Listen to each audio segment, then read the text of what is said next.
We're back with Rachel Maddow. Now, you've been using your show to highlight the work of local news, which I really enjoy. Local news, if it goes away, we'd all be poorer for it because we got to find out what's happening on for our friends and neighbors.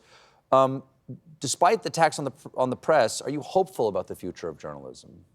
I am. There isn't a substitute for it. There isn't. I mean, you know, user-generated content and people posting stuff on social media and blogging and stuff is all of value. I'm not against that, but professional journalism, where you've got a reporter who understands how to do the work, who reports to an editor, who makes sure stuff is up to standard and stuff gets corrected and fact-checked, and there's a professional system for it. There just isn't a substitute for it. And we're seeing some of the most, I think, some of the most important stories of the Trump era already not playing out in Washington and not playing out in places where there are big nationally read papers, but in places like, for example, we featured on the show the other day a story out of Oklahoma City. I saw this. Oh, you saw this? Yeah. So there's a mom and her daughters who are home at their house in Oklahoma City. It's the overnight hours. They're sleeping, and men come and break down the door. 20 men. Yeah. And they do not identify themselves, and they destroy the house. They tear it apart. They force the woman and her daughters outside in the front yard in their underwear in the rain. And it turns out that they're federal agents, and they're looking for somebody else.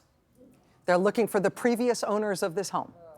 And this woman and her daughters are not just traumatized by this experience, but these agents take all of their phones, all of their electronics, and the money that they had in the house, all of their cash, which was the family's life savings, which they had in cash, and walk away. And they have no business card, they have nobody to call, they have no way to get in touch. This is the way that... Has anyone at the national level responded to this story? Anyone at the FBI or Homeland Security or anybody like that? So these agents told this woman and her daughters that they were the FBI and the Marshal Service and ICE. And KFOR in Oklahoma City, local station, God bless them, called the FBI, and the FBI said, that wasn't us.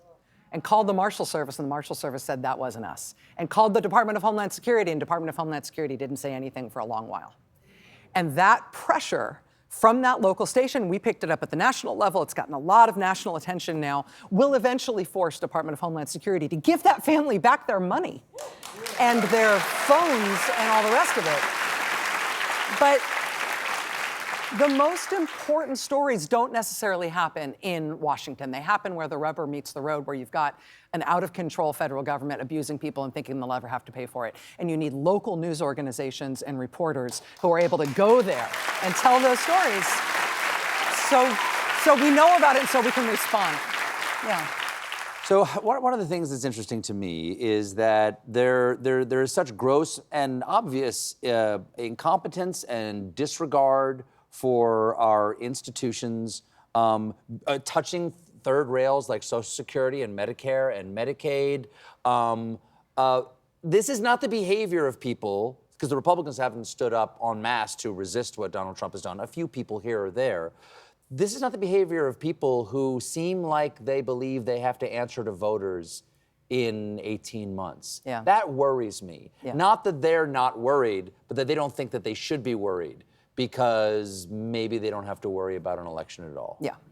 And yes, that is the thing to worry about. And I mean, I feel like for as heartened as I am about the American people literally protesting every single day against what Trump and the Republicans are doing, and so much more resistance than anybody told us to expect, I think it's also true that the people who warned us about how bad this was going to be, the people who were really hysterical, like really the doomsayers, they were all right about how bad this is. And what we're experiencing is not just somebody who's fighting against the Democratic Party, he's fighting against the democratic process. He doesn't think there should be elections.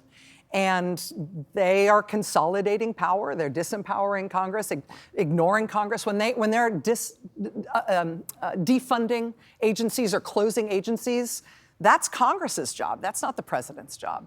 When they're defying court orders, that's them saying that the courts don't have authority over the president. That's consolidating all power in one man. That's authoritarianism. And that's what you do when you don't ever want to have an election because you want to stay in power for life. And that is what they are trying. All the worst predictions about what he'd be like are true.